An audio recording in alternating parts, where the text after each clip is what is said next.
فاعوذ باللہ من الشیطان الرجیم بسم اللہ الرحمن الرحیم یا ایھا الناس کلوا مما فی الارض حلالا طیبا ولا تتبعوا خطوات الشیطان انہ لکم عدو مبین قال النبی صلی اللہ علیہ وسلم یاتی علی الناس زمان لا یملی المرء ما احد من الحلال او من الحرام صدق اللہ العظیم وصدق الرسول النبی الکریم. محترم صدر جلسہ و معزز علماء اکرام اور حاضران مجلس، میں آپ حضرات کے سامنے سود اور رشوت اسلام کی نظر میں کیا ہے اس کو پیش کرنا چاہتا ہوں. سامعین اکرام، اسلام میں سود اور ربا کی حرمت کوئی مخفی چیز نہیں ہے. ہر کس و ناقص اس سے واقف ہے، بلکہ جو کسی مسلمان گھرانے میں پیدا ہوا ہو وہ اتنا ضرور جانتا ہوگا کہ اسلام نے سود اور رشوت کو حرام قرار کر دیا اور بیع کو حلال. احل اللہ البیع وحرم الربا.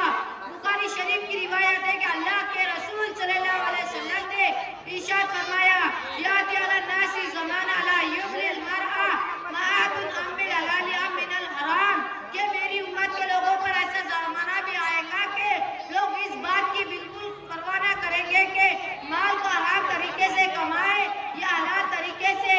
ربا کے 70 درجے، ان میں سب سے ہلکا درجہ یہ ہے کہ انسان اپنی ماں کے ساتھ زنا کرے.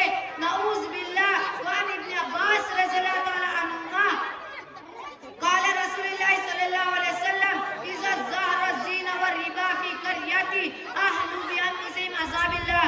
جب کسی بستی میں سود خوری، بدکاری، زناکاری عام ہو جائے، ایسے بستی کے لوگ اپنے اوپر اللہ کے عذاب کو حلال کر لیتے ہیں. میرے محترم بزرگوں اور دوستو، یوں تو ہندوستان میں مختلف قسم سے حرام خوری پائی جا رہی ہے، مختلف قسم سے حرام خوری ہو رہی ہے. چوری کے ذریعے، ڈکیٹی کے ذریعے، اغوا کر کے، ناپتون میں کمی کر کے، گھٹیا مال کو حلال مال بتا کر. لیکن میری حقیقی نظر میں سب سے خطرناک حرام خور وہ ہے جو سود خور، رشوت خور ہو، جس نے مملکات ہند کو تباہ و برباد کر دیا. وزیر اعلیٰ سے لے کر چپراسی تک سب رشوت خوری میں مبتلا ہے اور قانون چند پیسوں پہ بک رہا ہے اور بے گناہوں کو مجرم اور مجرموں کو بے گناہ ثابت کیا جا رہا ہے.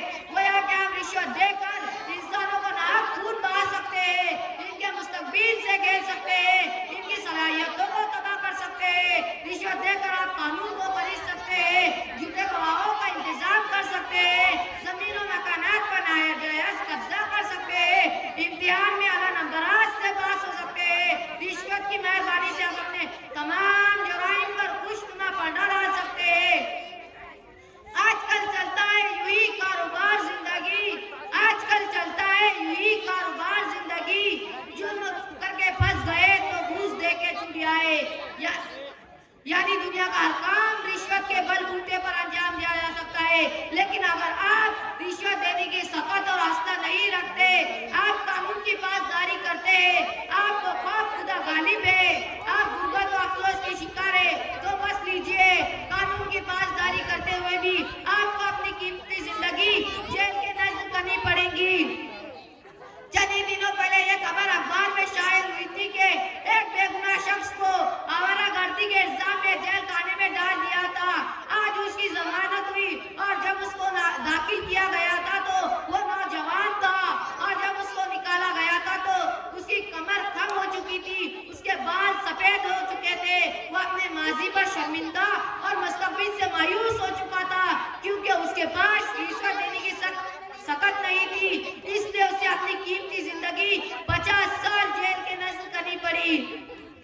اور رشوت کھانے والوں، لعنت ہے تمہاری زندگی پر، تمہارے طرز عمل پر.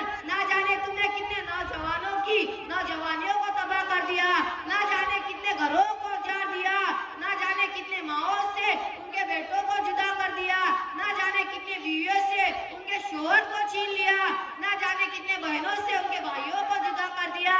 تم نے اپنے محض زوجکاری کے خاطر کتنے بے گناہوں کو مجرم اور کتنے مجرموں کو بے گناہ ثابت کر دیا.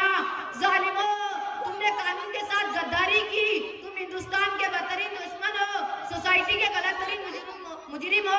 تمہارا جرم ناقابل معاف ہے. تم ہندوستان کے قانون کے ساتھ غدار نہیں ہو بلکہ تم مجرموں کا خون چوس رہے ہو اور تم یہ کہہ رہے ہو کہ ہندوستان میں غریبوں کو جینے کا حق نہیں ہے.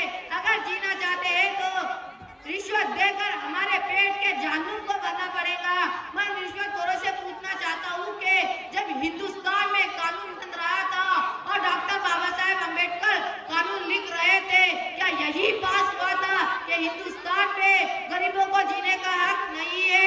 اگر ایسا نہیں ہے تو پھر اس طرح کے نعرے کیوں لگائے جاتے ہیں کہ ہندوستان میں غریبوں کو جینے کا حق نہیں ہے؟ اور مجھے شرم آ رہی ہے کہتے ہوئے کہ اس طرح کے نعرے لگانے والے، مطالبات کرنے والے محض غیر مسلم نہیں بلکہ اس میں مسلمان عہدیدار بھی اس لعنت میں پوری طرح شامل ہے۔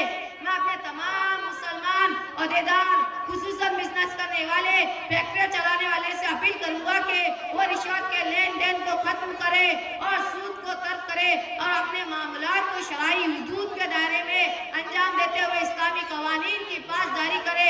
اللہ تعالی ہم تمام مسلمانوں کو عمل کرنے کی توفیق عطا فرمائے۔ وآخر دعوانا الحمدللہ رب العالمین۔ السلام علیکم ورحمۃ اللہ وبرکاتہ۔